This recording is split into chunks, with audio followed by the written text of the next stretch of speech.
voters in West Bloomfield show continued support for the schools, and that's why our next guest is smiling right now. Let's say good morning to the Superintendent of Schools for West Bloomfield, Dr. Dania Bazzi. Dr. Bazzi, good to see you again. Congratulations on passing this bond issue. It's really good news for the families and parents in West Bloomfield. Yeah, thanks for having me, Dave. And we're really grateful to our community for the continued support. And we promise, that we're going to utilize these in a way that makes sure that we provide our students with the very best, and we're certainly not going to let them down as a result of this vote. Well, it was voted for favorably by a significant margin, and I should say that generally around our region and around the state, a lot of these school bond issues did pass in the May 2nd election. So that's good news. People want to support their kids. They want the best for them. And I think in this technological age, the old classroom, I'm just thinking of that old desk. I really couldn't fit in it, where the table came up and slid in front of you and it just kind of squeezed in, and I was all crunched in there. And I had my number 2 pencil, and that's about all I needed, right? But it's just not that way anymore. Right. Kids are obviously different. The way I was educated, and it was long ago, but not that long ago. And it certainly looks different, and the jobs of tomorrow will be different. When my 7-year-old son graduates college one day, hopefully, there's going to be jobs that I couldn't even fathom at this point. And so further investing in our schools is something that, as a state in Michigan, we know that funding is really interesting, the way they do school funding, and that for big capital improvements, communities have to go to their voters. And that's why you see such success around the state, because people understand that. And like you said, everyone wants what's best for their kids and for other kids. So I was happy to see the positive results for many districts. So, Dr. Bazzi, as we start to plan, and I'm sure you already have plans for where you're going to invest these dollars, but as you start to work on implementing those plans, you got a great case study in the West Bloomfield Middle School, a very modern building that have you learned a lot in the implementation and deployment of those resources there as we brought that school online? There's definitely lessons learned from that building. It is a beautiful state-of-the-art building that's already won numerous awards for its design, but there's still lesson learned that we're going to take for. And as we build new buildings at the Doherty and Chico site, we're certainly going to take that into consideration. We've also had considerable feedback from our community, and we're going to take that as we continue the design phase. We are starting, a community bond committee. People can reach out to Jamie Stottlemyre via email if they're interested in joining that. We want the community to be a part of this process, and we're going to take stakeholder input, especially staff, community, students, as we start to really design out those spaces. So let's talk about, and I know you know all this, so hopefully I'm not catching you off guard, but let's talk about the major elements of these projects. You mentioned Chico and Doherty, good place to start right there. Yeah, so the bond included new buildings at both of those sites that will have capacity for our elementary schools in those areas, so complete rebuild of those sites. So we're excited about that. The design process for those buildings are going to include, it takes a lot. It takes over a year to design a space like that, because you have to work with everyone, from the custodian to the art teacher, to the special education teacher, to the administrators, to security.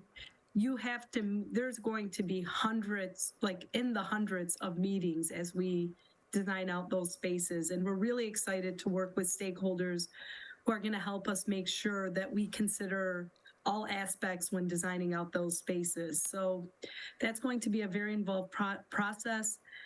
There's a systematic way to go through this in terms of the program aspect and then the facility aspect of that. And we're going to make sure that we take our time so that we build the very best building we can. And then there's other aspects as well. I know when we were reading the information that you published before the vote, there's other projects that are as a part of this as well.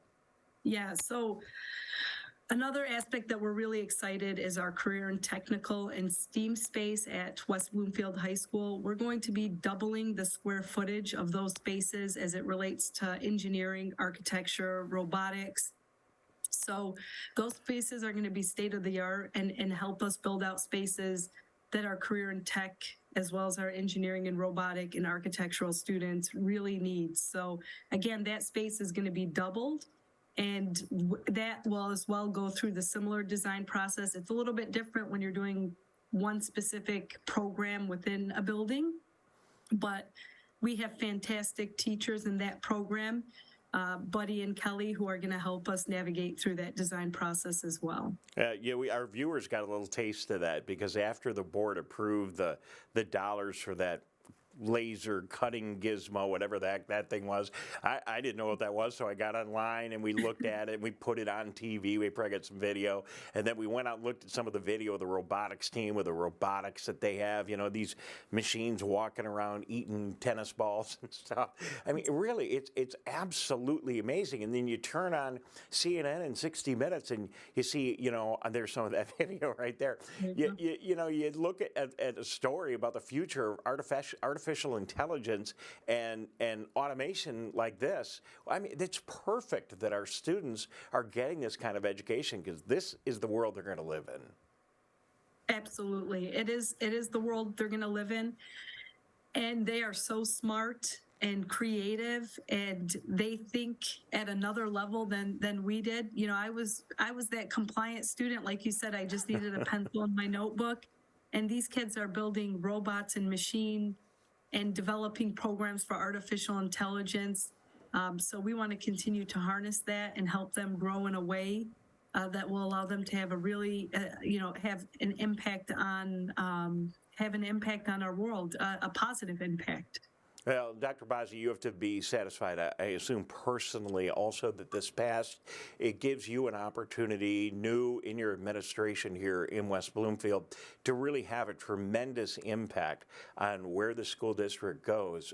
Sounds like a lot of work at the same time, but how do you feel after this passed? And it's just got to feel good for you, too.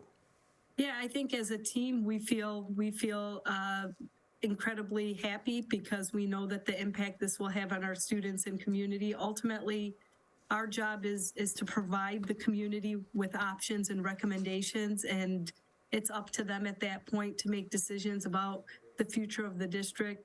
We're happy that those visions were aligned so that we can continue to move forward. It does increase the workload quite a bit, but it's something that we're very happy to do. And on behalf of our community and students, we'll do it with pride and with excitement. Well, grateful to you and your team, and thank you for everything that you're doing for us, and good luck with all these projects. We'll be looking forward to watching closely. Anything else you want to add on this subject or anything else going on at the West Bloomfield Schools this morning? We had about another 30 seconds. Well, no, I just want to thank you again, Dave, and it's an exciting time of year. We have graduation season,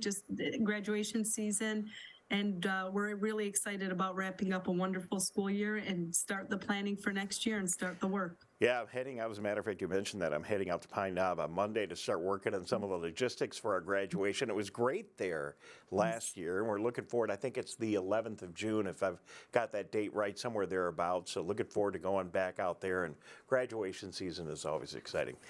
Thank you very much for joining us. Good to have you. We'll certainly be in touch as these projects go forward. Thank you. Definitely. Thank you.